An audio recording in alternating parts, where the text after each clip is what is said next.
Hello everyone. Today we step into the shadowed military tents of ancient Guanzhong in 206 BC to unravel the Hongmen feast, undoubtedly the most suspenseful, politically charged dinner party in the entire history of ancient China.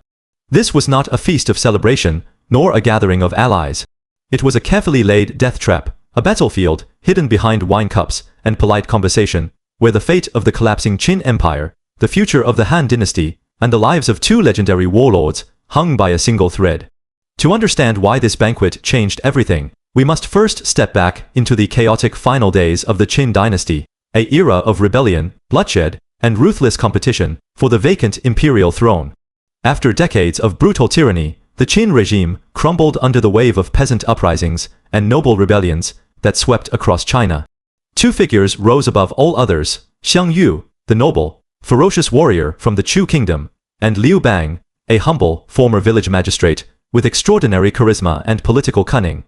By the year 206 BC, the stage was set for an inevitable clash. Xiang had led his elite army of 400,000 soldiers to crush the main Qin forces in the legendary Battle of Julu, a campaign that cemented his reputation as an undefeated military genius, feared by every warlord in the land. Meanwhile, Liu Bang took a different path. He led a smaller force of just 100,000 men on a swift, stealthy march westward, bypassing major Qin strongholds and seizing the imperial capital of Xianyang without a brutal siege. Upon entering Xianyang, Liu Bang showed remarkable restraint. He refused to plunder the royal treasures, spared the life of the surrendered Qin emperor, and issued his famous 3 chapters of the law to calm the terrified citizens of the capital. This move won him immense popular support, laying a quiet foundation for his future rule. But this triumph ignited explosive rage in Xiang. Bound by an earlier oath among rebel leaders that whoever captured Xianyang first would rule, Guanzhong, Liu Bang's victory directly challenged Xiang claim to supremacy. Fueled by anger and suspicion, Xiang marched his massive army to Xinfeng, just 40 li away from Liu Bang's camp at Bashang, ready to launch a full-scale attack and eliminate his rival once and for all. The powder keg was lit, and a single accusation from Liu Bang's subordinate, Cao Rubang, pushed tensions to the breaking point. Cao sent a secret message to Xiang, claiming Liu Bang planned to crown himself king of Guanzhong, appoint the former Qin emperor as his minister, and seize all the imperial treasures for himself. Enraged beyond reason, Xiang vowed to destroy Liu Bang's army at dawn the next day. It was at this critical, do-or-die moment that fate intervened through Xiang Yu's uncle, and a former friend of Liu Bang's top strategist, Zhang Liang.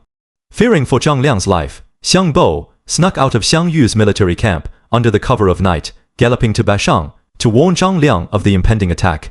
Zhang Liang immediately rushed to Liu Bang and laid out the deadly crisis before him.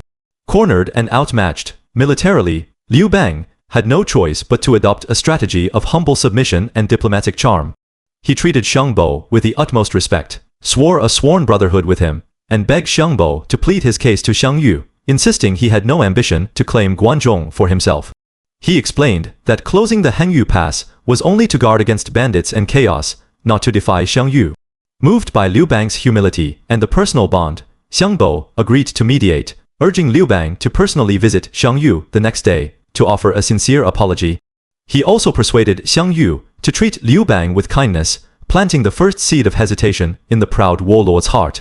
The next morning, Liu Bang arrived at Hongmen with only a small retinue of trusted followers, stepping into the cold, somber military tent that would become the stage for one of history's greatest psychological battles. The atmosphere inside the tent was thick with unspoken hostility. The dim light of flickering oil lamps cast long distorted shadows on the rough fabric walls, while armed guards stood motionless around the perimeter, their hands resting firmly on the hilts of their swords. The seating arrangement alone spoke volumes about the power dynamics. Xiang and Xiang Bo sat facing east, the most honored position. Fan Zheng, Xiang Yu's wise and relentless chief advisor, known as the Second Father, sat facing south. Liu Bang was forced to take the lowest seat facing north, a clear symbol of his subordinate status. And Zhang Liang stood waiting in the west, isolated and alert, ready to react to any sudden danger. Liu Bang opened the banquet with humble, deferential words, expressing his gratitude for Xiang protection and denying any intention of betrayal. His soft tone and self-deprecating demeanor disarmed Xiang almost instantly. Overcome by pride and a sense of chivalrous honor, Xiang Yu casually revealed Cao Rubang as the source of the rumor, unwittingly exposing his informant and letting his anger fade away completely. Fan Zheng watched this unfold with growing anxiety and frustration. He saw straight through Liu Bang's act, knowing full well that this humble commoner possessed the ambition and wisdom to eventually overthrow Xiang Yu. Throughout the feast, Fan Zheng repeatedly locked eyes with Xiang Yu, raising his jade ring over and over again, a silent signal urging Xiang Yu to order Liu Bang's execution without delay.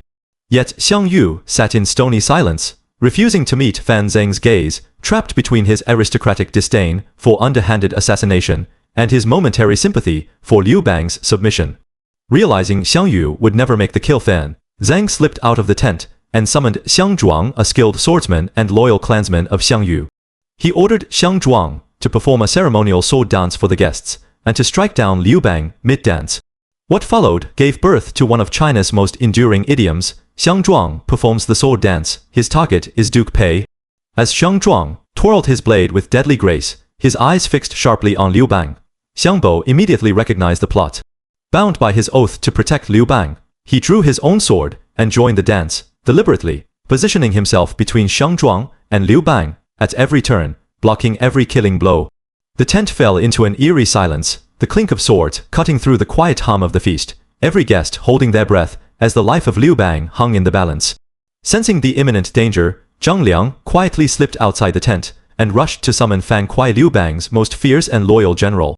Fan Kuai was a burly, fearless warrior, and upon hearing that Liu Bang was in mortal peril, he charged into the tent without hesitation, pushing past the startled guards, his shield in one hand and sword in the other, his hair standing on end with rage. Every eye in the tent turned to this imposing intruder. Xiang Yu gripped his sword and tensed, yet he could not help but admire Fan Kuai's boldness, calling out to him as a true hero. He ordered his men to present Fan Kuai with a large goblet of wine and a raw pork shoulder. Without hesitation, Fan Kuai drained the wine in one gulp, laid his shield on the ground, placed the pork shoulder on top, and sliced it apart with his sword, to eat, his demeanor unyielding and defiant. He then delivered a powerful, impassioned speech that cut straight to the heart of the conflict. He reminded Xiang Yu of the rebel oath, praised Liu Bang's loyalty and restraint in Xianyang, and condemned the foolishness of killing a loyal hero out of petty suspicion, warning that such a move would only repeat the tyrannical mistakes of the fallen Qin dynasty. His words left Xiang Yu speechless, stripped of all justification to harm Liu Bang. He could only gesture for Fan Kuai to take a seat beside Zhang Liang, diffusing the lethal tension in the tent. After a few tense moments, Liu Bang seized the perfect opportunity. He claimed he needed to step outside to relieve himself, signaling Fan Kuai to follow him out of the tent. Once away from Xiang Yu's presence, Liu Bang hesitated, unsure whether he should take his leave formally. But Fan Kuai uttered words that would seal his fate. A great man does not dwell on trivial formalities. Now, they are the knife and chopping block, and we are the fish and meat. There is no need for polite farewells. With that, Liu Bang made his desperate escape. He abandoned his carriage and followers, fleeing on horseback, with only 4 trusted companions, taking a hidden narrow mountain path back to his camp at Bashang, a route that avoided the main roads and potential pursuit. Before leaving, he instructed Zhang Liang to remain behind, offering a pair of white jade discs to Xiang Yu and a pair of jade ladles to Fan Zheng as parting gifts to apologize for his abrupt departure. Back in the tent, Xiang Yu waited impatiently for Liu Bang's return, unaware his rival had already slipped away into safety. When Zhang Liang finally presented the gifts, Xiang Yu accepted the white jade discs, calmly placing them beside his seat. But Fan Zheng's rage exploded. He tossed the jade ladles onto the stone ground, smashed them to pieces with his sword, and roared his famous prophecy. This fool is not worth planning great strategies with. The man who seizes Xiang Yu's empire will surely be Liu Bang. In that single moment, Fan Zheng foresaw the inevitable downfall of Xiang Yu and the rise of the Han dynasty. What makes the Hongmen feast far more than a dramatic historical tale is its profound lesson in power and human nature. Xiang Yu's fatal flaw was not mere kindness, but a toxic mix of aristocratic arrogance, indecision, and overconfidence. He believed his overwhelming military strength would always let him defeat Liu Bang whenever he chose, blind to the fact that political cunning, popular support, and strategic patience could overcome brute force. Liu Bang, by contrast, embodied the survival instinct of a born leader, humble when he needed to be, ruthless when necessary, willing to swallow pride, to live and fight another day. This banquet marked the invisible turning point of the Chu-Han contention. From that day onward, the balance of power slowly shifted away from Xiang Yu. Over the next 4 years, Liu Bang would gather talented advisors and generals, build a powerful coalition, and eventually defeat Xiang Yu at the Battle of Gaixia, forcing the proud Chu warlord to take his own life by the Wu River. Liu Bang would go on to found the Han Dynasty, a regime that would shape Chinese culture, politics, and identity for over 4 centuries. The Hongmen feast was never just a dinner. It was a collision of 2 contrasting personalities, 2 conflicting visions of rule, and a moment where one man's hesitation changed the entire course of Chinese civilization. Every subtle gesture, every unspoken glance, every calculated word in that dim military tent echoed through the ages, reminding us that history is often made not on the battlefield, but in the quiet, tense moments where fate hangs in the balance. If you enjoyed this journey into ancient China, hit like, drop a comment, and subscribe for more epic history. See you next time.